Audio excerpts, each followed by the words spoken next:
Well, modesty is the subject again today. Should churches have dress codes or should anywhere have dress codes for men and women? Boy, what a hot topic. I don't know if we can discuss it or not, but we're going to do it anyway. Hey, if you're liking this content, give me a like, subscribe, give me a comment below, especially on this subject, because do you know how many times I hear about this subject in church? Yeah, never. Yeah, that's the one. It's the forbidden topic. Anyway, let me go to an article that Dalrock wrote a while back talking about meet the new Yaya. Her name is Sheila. And he starts off the article with a California school district announcing that they're doing away with their dress code.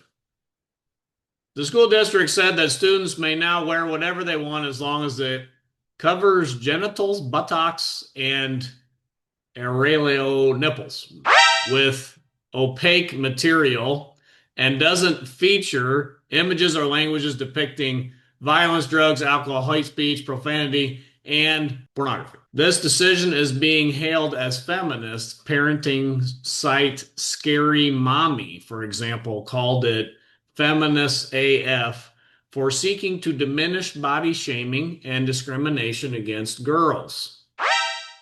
So Dalrock writes, the argument is that by having a dress code, schools are guilty of the feminist sin of body shaming women.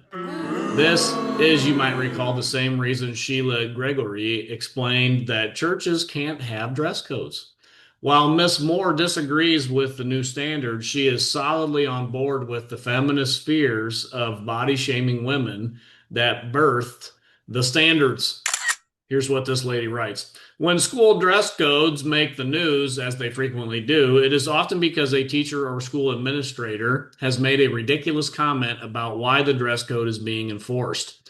A school principal in Missouri, for example, recently came under fire for saying that girls shouldn't show their boobs, bellies, or butts so they don't distract the boys. Oh my goodness. A Florida high school student who came to school in a t-shirt but no bra was told she was too distracting and had to put band-aids on band-aids on her nipples before going back to class. These comments and others like them have been criticized for sexualizing girls and painting boys as over-sexualized creatures who will implode at the sight of an exposed shoulder. Obviously, shaming girls about their bodies in front of their peers or assuming that boys are just sex monsters who can't keep their hands off girls' bodies is not a good plan, nor is implying that girls are somehow responsible for the bad behavior of boys. And school officials who make comments like the ones mentioned above should be called out for it. But instances like those don't mean the dress code itself isn't warranted.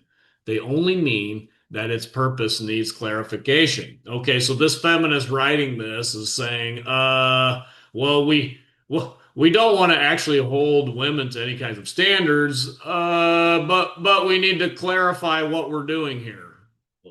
Okay, anyway. So Dalrock writes, Miss Moore has bought into the feminist logic that doesn't want to live with the consequences. She argues that the only problem with girls showing up to school wearing nothing but a pair of underpants and a set of pasties is that panties and pasties aren't formal enough for a serious environment like school. This is obviously a problem, but she is fundamentally denying what this is really about. Mrs. Moore and Mrs. Gregory are in denial of why modesty standards for women are such a lightning rod issue, while modesty standards for men are not. Ooh, that's key. I like how Dalrock says that. Both are denying women's temptation to garner sexual attention from men.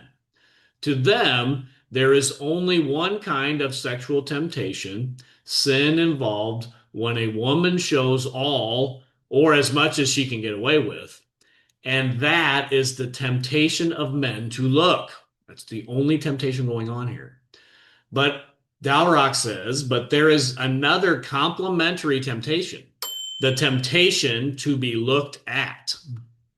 The problem with the panties and the pasties dress code isn't just that boys will pay undue attention to any girl who takes the school district up on its offer. The problem is the girls will be tempted to take the district up on its offer because they are competing with each other for the attention of boys. The only thing that will inhibit the girls from taking full advantage of the new policy will be, slut shaming, what both Gregory and Moore call body shaming. And this is the very thing both hope to banish forever. This will come from the girls themselves, their teachers unofficially, and their parents. But there will be much more confusion in the rules since the effective rules will be at odds with the official rules. This confusion will be all the more painful for the girls because matrons like Gregory and Moore are so focused on the feminist correct thought that they are denying what the girls themselves will understand at some level is really going on, which is they want the attention of the boys and they're willing to be the object of that temptation for the boys. Instead of playing an anchor role for young girls and young women as intended, our matrons have decided they would rather just stir the pot. Whoa, what an article here. I think this is really interesting stuff. Now, there's another article he wrote about from the New York Post. This one's really quick, called She Made It Sound Ugly.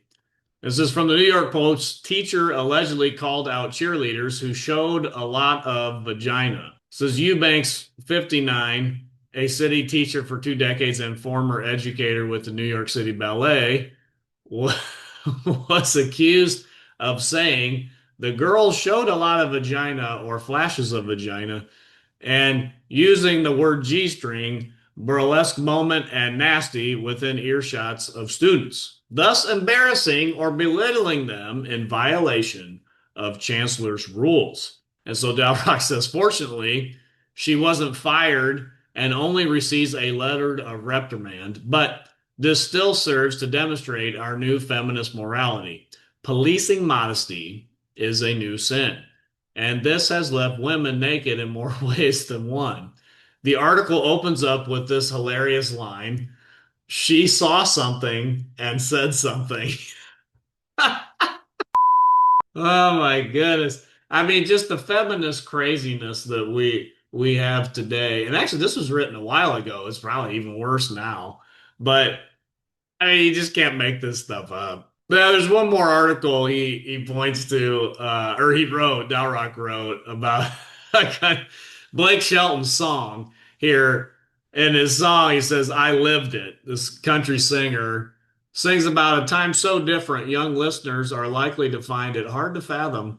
One of the differences between now and our recent past is back then, some older women were still policing modesty. Here's, I guess, in his song, this is what Blake Shelton says. Granny said the dress that my sister wore to church wasn't long enough. And then the chorus goes, oh, you think I'm talking crazy, in a different language you might not understand. And so he says, today Granny would be guilty of the sin of body shaming if she said such a thing. As Sheila Gregory explains, what if setting a modesty dress code actually becomes a stumbling block for women because it weakens their faith? Moreover, today, Granny, or Gregory, is too busy policing other women, making sure they aren't committing the sin of body shaming or the sin of being a doormat to their husbands. They're too busy doing that to tell their granddaughter a dress is too short for church. There it is. Well, this is, I know I've made a couple videos now. I find this to be a really interesting subject. I don't know. Give me a comment below if you've seen any, Christian writer, author, pastor, or whatever, talking about this, because I don't see it anywhere. And it seems like the dress code and just the social norms for modesty, even in the church, are just completely out the window. And, I've got 2 daughters and I need to instruct them well in this area and how they can tempt men, and that, men can sin in the lusting aspect, but women can sin in wanting to be lusted after. And that dynamic there, I mean, that's a good dynamic to bring up and talk about in the church as the holy people of God. I don't know. Give me a comment below. Good subject. Hey, we're going to get it turned around, and we are getting it turned around because Christ is winning. He is building his church, and the gates of hell will not prevail against it. Until next time, this is the Post Millennial Man.